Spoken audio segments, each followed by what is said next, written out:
وسوسوں کے دور میں عمل تو دور رہ گیا، لوگوں کا عقیدہ بچنا مشکل ہو گیا۔ وسوسہ ہی وسوسہ ہے، ہر بات پہ وسوسہ، ہر ایک کے بارے میں بری سوچ، ہر شخص کے بارے میں نظریات کے اندر کمزوری، شکوک و شبہات کا زمانہ۔ فرمایا پناہ مانگو، اللہ سے پناہ مانگو ان وسوسوں سے، اس کی پناہ چاہو۔ میرے دوستو، شکوک و شبہات اتنے زیادہ ہوتے چلے جا رہے ہیں۔ آدمی شک سے باہر نکلے گا تو عبادت کرے گا، شک سے باہر نکلے گا تو در مصطفیٰ علیہ السلام کی غلامی کرے گا، وہ شک سے باہر نکلے گا تو کسی اللہ کے ولی سے اس کی نسبت مضبوط ہوگی۔ اور اگر شک ہی شک ہو، شک ہی شک ہو، سینہ شک سے بھرا ہوا ہو، وسوسہ ہی وسوسہ، لوگوں کے دلوں کے اندر اس قدر برے خیالات جنم لینے لگے ہیں کہ اب لوگوں کا سارا ماحول روحانی، علمی، فکری وہ تباہ ہوتا نظر آ رہا ہے۔ اہل اللہ کو شک نہیں گزرتا تھا۔ لوگ کہتے ہیں کہ اللہ کے ولی کے پاس سب سے بڑی طاقت کیا ہوتی ہے؟ کچھ لوگ کہتے ہیں جو کہتا ہے وہ ہو جاتا ہے، یہ بڑی طاقت ہے۔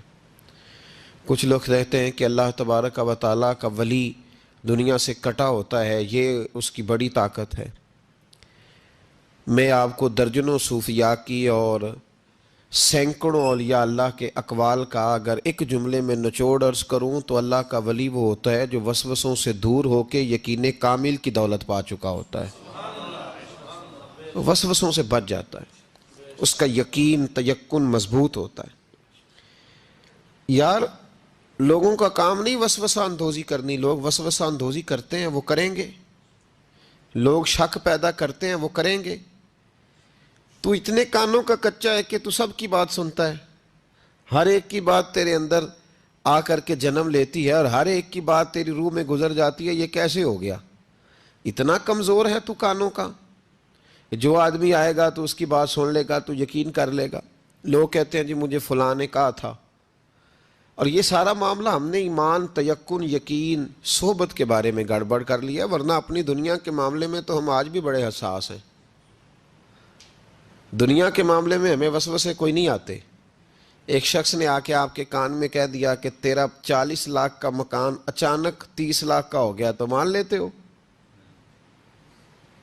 تو اس نے تو وسوسہ ڈالا ہے، آپ نے مانا کیوں نہیں؟ اس نے کہا وہ میں نے دیکھا ہے ایک دیوار میں سوراخ ہو گیا ہے اور پینٹ اس کا گر گیا ہے، فلاں جگہ کمزوری آ گئی ہے، تو مکان 40 لاکھ کا تھا یکدم 30 لاکھ کا ہو گیا، مان لیا آپ نے؟ آپ نے نہیں مانا، آپ نے تو اس کے ساتھ بحث بھی کی، آپ نے تو تکرار بھی کی، اس کو ڈانٹا بھی اور اس کو یہ بھی کہا کہ تو میرا دشمن ہے، تو نے میری اتنی قیمتی چیز کو اتنی نکمی کہہ دیا۔ اور جو تیرے کونے میں آ کے کہہ گیا کہ فلاں اللہ کا ولی، دیکھو جی اب تو کوئی اللہ کا ولی نہیں رہا، فلانا بھی دکاندار ہے، فلانا بھی، اور تو نے فٹافٹ مان لیا ہے۔ میرے بھائی غور کریں اور توجہ کریں بات پر، آپ سے بات کر رہا ہوں، اس کو ضرور سمجھیں۔ ہمارا یہ کس طرح کا ماحول ہے کہ دنیا کے معاملے میں کوئی شخص شک کا شکار نہیں۔ آپ چلے گئے سودا لینے، بڑی عام سی چیز آپ نے خرید لی، چلیں عین والا آم چھوڑ کے الف والا آم کریں تو آپ آم لینے چلے گئے، عام سی چیز آم لینے چلے گئے آپ نے اس شخص کے ساتھ، اس نے کہا جی یہ تو میں 300 روپے کلو دوں گا، تو فوراً آپ نے دے دیا اس کو، کوئی وسوسہ نہیں آیا آپ کو، حالانکہ اس نے دلیل بھی دی کہ یہ یہاں کا نہیں ہے، یہ میر پور خاص سندھ سے آیا ہے، یہ فلاں جگہ سے ہے۔ تو آپ نے کہا نہیں بھائی یہ کیسے ہو سکتا ہے، اتنا مہنگا ہے ہی نہیں، تو کیسے بتا رہا ہے؟ لیکن عجیب معاملہ ہے کہ دین کے بارے میں لوگ فوراً کہتے ہیں جی مجھے بڑے بڑے خیالات آتے ہیں، بڑے بڑے خیال اس کو آتے ہیں جس کی توجہ ہٹتی ہے۔ ایکسیڈنٹ اس کا ہوتا ہے جو سیدھا نہیں دیکھتا، دائیں بائیں دیکھتا ہے، جس کا دھیان سیدھا ہوتا ہے اس کی گاڑی سیدھی چلتی ہے۔ تو نے دائیں بائیں دیکھا ہے تو تجھے وسوسہ آیا ہے، تو نے ادھر دیکھا پھر تجھے وسوسہ آیا۔ جن کی توجہ سیدھی یار کی طرف رہتی ہے، جن کی توجہ سیدھی یار کی طرف، جن کی توجہ سیدھی رہتی ہے، انہیں وسوسے، انہیں دیدار سے فرصت نہیں تو وسوسہ کیسے آئے گا؟ النظر الی وجہ رسول اللہ، حضرت سیدنا ابو بکر صدیق نے کہا تھا یا رسول اللہ ایک کی دل کی تمنا ہے کہ آپ بیٹھے رہیں میں دیدار کرتا رہوں، وسوسہ کیسے آئے گا؟ وسوسہ تو اس کو آئے گا جو ابو جال کی بھی سنے گا، وسوسہ تو اس کو آئے گا جو ابو لہب کو بھی ٹائم دے گا، وسوسہ تو ناراض تو نہیں ہو جائیں گے آپ، وسوسہ تو اس شخص کو آئے گا جو عبداللہ بن ابی سلول کے پاس بھی تھوڑا وقت گزارے گا، تو جس کا بیٹھنا اٹھنا ہی مولا علی کے ماننے والوں کے پاس ہو، جس کا ہر وقت ٹھکانہ ہی جناب بلال حبشی کے غلاموں کے پاس ہو، جو ہر وقت بیٹھے ہی اس کے پاس، جو جیے بھی تو جناب صدیق اکبر کے ساتھ، اور جس کی رگوں رگوں میں حضرت عثمان غنی اور عمر فاروق بستے ہوں، اس کو کیسے وسوسہ آ سکتا ہے؟ ہمارا جرانہ ہی بڑا پکا مضبوط ہے، تعلق ہی بڑا، ہمیں کیسے وسوسہ آئے گا؟ وسوسہ کسی اور کو آیا کرتا ہے، اہل اللہ کے پاس وسوسے کیسے آ گیا بھائی؟ وسوسہ آتا ہی نہیں، ہو ہی نہیں سکتا، ممکن ہی نہیں، اور اگر آتا بھی ہے نا، آتا بھی ہے وسوسہ انہیں، وسوسہ تو ایک طرف رہ گیا، اگر وہاں شیطان بھی آئے تو ٹک نہیں سکتا، تو بھاگ جاتا ہے، وہ تو بھاگ جاتا ہے، شیطان بھاگ جاتا ہے۔ حضرت سیدنا غوث اعظم رضی اللہ تعالیٰ عنہ کے پاس آیا تھا، شیطان حضور غوث پاک کے پاس آیا تھا، آتا ہے پر اللہ والوں کے پاس ٹکتا نہیں، آ جاتا ہے، ٹکتا نہیں۔ حضور غوث اعظم رضی اللہ تعالیٰ عنہ نے 40 سال اللہ کی عبادت کی، 40 سال۔ یہاں بھی لوگ بڑے پریشان ہو جاتے ہیں، کیسے جی کیسے کر لی؟ تو میں نے کہا قرآن پڑھو، والذین یبیتون لربہم سجدا وقیاما، وہ راتیں گزار دیتے ہیں اپنے رب کے لیے سجدہ کرتے اور قیام کرتے۔ تو یہ قرآن کی نص نے جب بیان کر دیا، تجھے کیسے شک ہو گیا؟ وہ قرآن کی نص بیان کر رہی ہے کہ اللہ کے کچھ بندے راتیں سجدے اور قیام میں گزار دیتے۔ حضور غوث اعظم نے 40 سال عشاء کے وضو سے فجر کی نماز ادا فرمائی۔ تو ایک دن آسمان پہ نا ایک چھوٹا سا بادل کا ٹکڑا آیا، معاذ اللہ ثم معاذ اللہ، وہ کہنے لگا عبد القادر میں تیرا رب ہوں۔ اس کے اندر سے آواز آئی، میں تیرا رب ہوں، تو نے بڑی عبادت کر لی، اب تو بے شک پڑھ بے شک نہ پڑھ۔ کئی ملنگوں کو معاف نہیں ہو گئی معاذ اللہ کہ بے شک پڑھ بے شک نہ پڑھ، عام اجازت ہے۔ تو حضور غوث اعظم رضی اللہ تعالیٰ عنہ فرمانے لگے اعوذ باللہ من الشیطان الرجیم۔ جب آپ نے یہ پڑھا تو وہ سامنے آ کے کھڑا ہو گیا، کہنے لگا عبد القادر آپ کو کیسے پتہ چلا کہ میں شیطان ہوں؟ تو آپ فرمانے لگے پاگل، مجھے کیسے پتہ نہ چلتا؟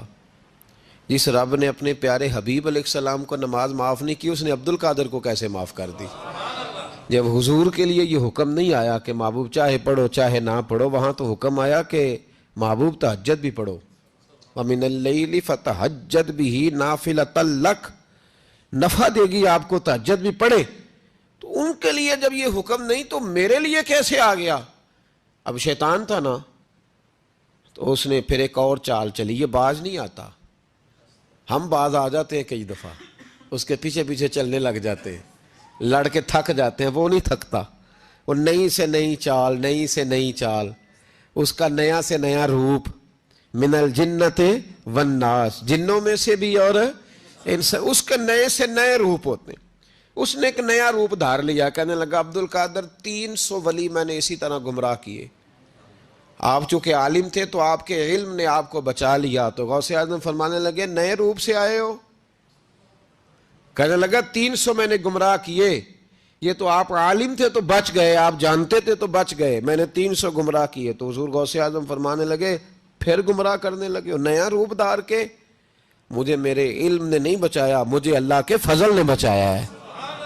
کئی عالم بھی تو گمراہ ہو جاتے ہیں نا، مجھے میرے علم نے نہیں بچایا، مجھے میرے اللہ کے فضل نے بچایا ہے۔ میرے بھائی، میرے عزیز طریقت کے مسافروں، یاد رکھو، سمجھ لو اس بات کو کہ وسوسہ آتا ہے۔ وسوسہ، دو قسم کے مہمان آتے ہیں، دو قسم کے مہمان۔ ایک مہمان وہ آتا ہے جو آتا ہے تو بندہ توجہ نہیں کرتا، وہ خود کہتا ہے اس نے نہیں میری طرف توجہ کی، وہ مہمان چلا جاتا ہے، پتہ نا آپ کو۔ اور جس کو بندہ اٹھ کے سینے سے لگائے اور اس کے ساتھ گفتگو شروع کر دے، وہ مہمان جاتا ہے؟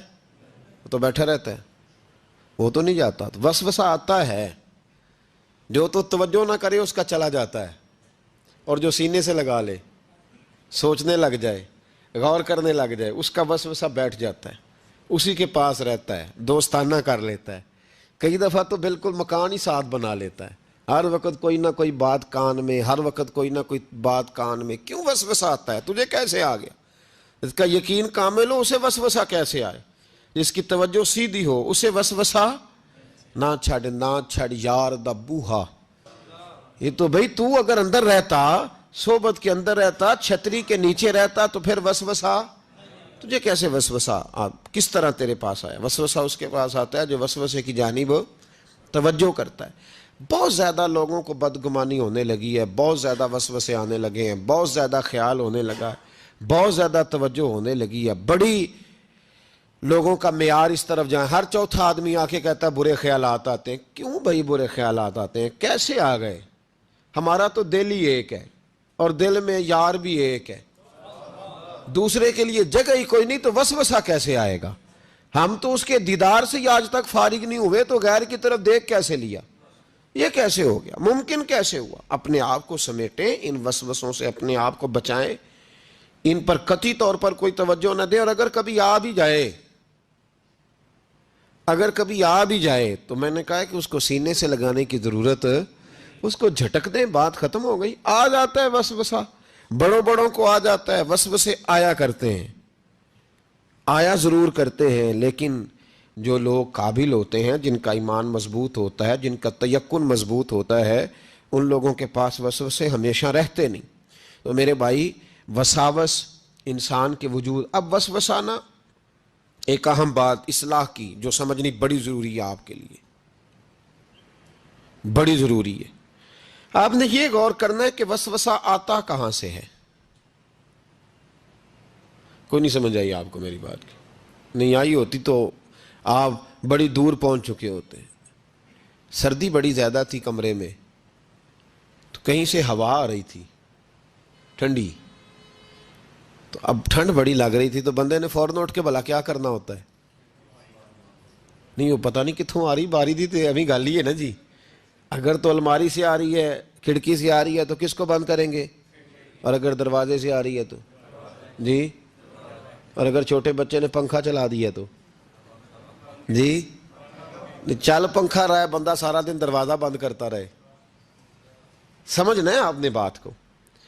آپ نے اس دروازے کو بند کرنا ہے جہاں سے وسوسہ آتا ہے. اگر آپ کا قریبی سجن ہے نا، قریبی دوست ہے، قریبی، اخنس بن شریح کہتا ہے میں دین کے قریب آ گیا تھا.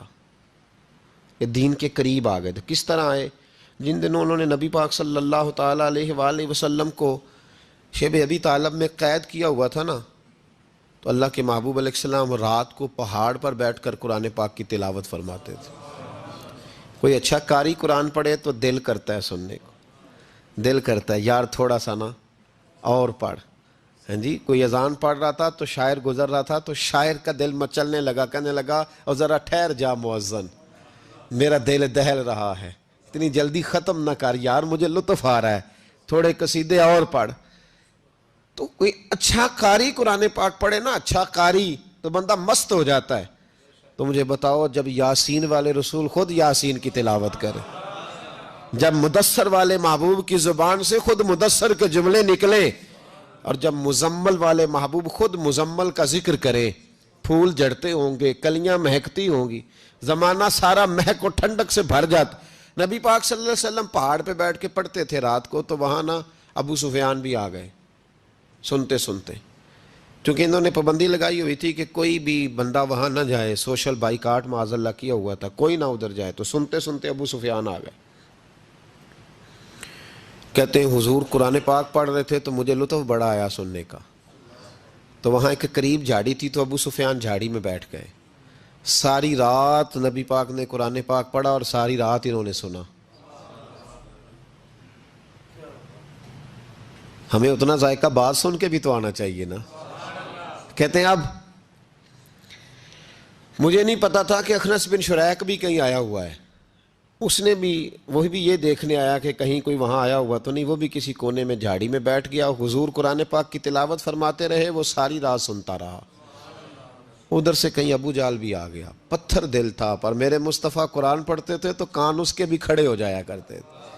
ساری رات تلاوت سنتے رہے. تینوں پکے کافر جھاڑیوں میں بیٹھ کر تلاوت سنتے رہے. صبح جب جانے لگے تو ملاقات ہو گئی. تو کدھر آیا تھا؟ اس نے کہا پہلے تو بتا تو کدھر آیا تھا؟ میں تو آیا تھا دیکھوں کوئی آیا تو نہیں، میں تو کدھر؟ اس نے کہا میں بھی یہی دیکھنے آیا تھا کہ یہاں کوئی آتا جاتا تو نہیں۔ ابو جہل زیادہ شاطر تھا، کہنے لگا خبردار کل کوئی نہ آئے، آج تو آ گئے کل نہ ہونا۔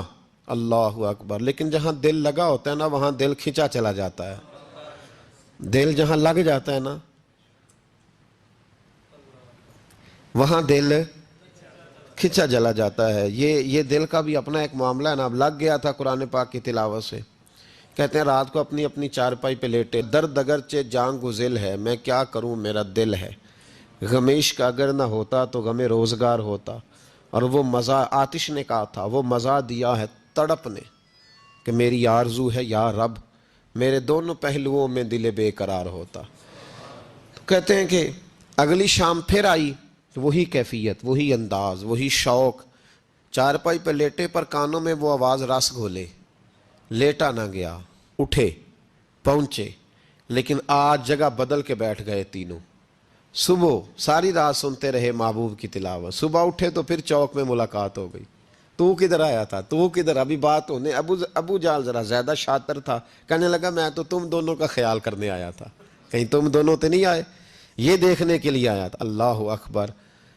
3 دن مسلسل آتے رہے اور میرے مصطفیٰ کریم کا ساری رات قرآن پاک سنتے رہے۔ اب اخنس بن شریح کہتے ہیں کہ میں پورا قریب آ گیا، میرا دل کہتا تھا کہ یہ سچے ہیں۔ کہتے ہیں میں نے تیسرے دن مشورہ کیا، میں نے کہا یار پتہ تجھے بھی ہے مجھے بھی ہے کہ نہیں آنا، پر ان کی آواز ایسی ہے، وہاں لذت ایسی ہے، نہیں نہ رہا گیا تجھ سے بھی۔ مان کیوں نہیں جاتا کہ ساری باتیں اپنی جگہ پر ان کی بات کانوں سے ہو کے دل میں اترتی چلی جاتی ہے، مانتا کیوں نہیں؟ اخنس بن شریح کہتے ہیں میں پورا قریب آ گیا پر ابو جہل نے مجھے پھر گمراہ کیا، کہنے لگا یار یہیں رہے ہیں، بچپن بھی یہیں گزارا ہے، معاذ اللہ 2 ہاتھ ہیں 2 آنکھیں ہیں، سارا کچھ وہی ہے، کان پٹیاں سفید ہوئی ہیں تو کہتے ہیں میں اللہ کا نبی ہوں معاذ اللہ۔ اس نے وسوسہ اندوزی کی تو کہتے ہیں میں پھر بیک ہو گیا۔ آپ کیوں نہیں اس شخص کو جانتے جو وسوسہ اندوزی کرتا ہے؟ آپ اس جگہ کیسے چلے گئے جہاں وسوسہ اندوزی ہوتی ہے؟ یاد رکھیں اس جگہ جائیں جہاں جانے سے دل صاف ہوتا ہے، جہاں جانے سے دل کا زنگ اترتا ہے، آپ کے وسوسے دور ہوں گے۔ وہاں جائیں جہاں ایمان کی، یقین کی، تیقن کی دولت بڑھتی ہے۔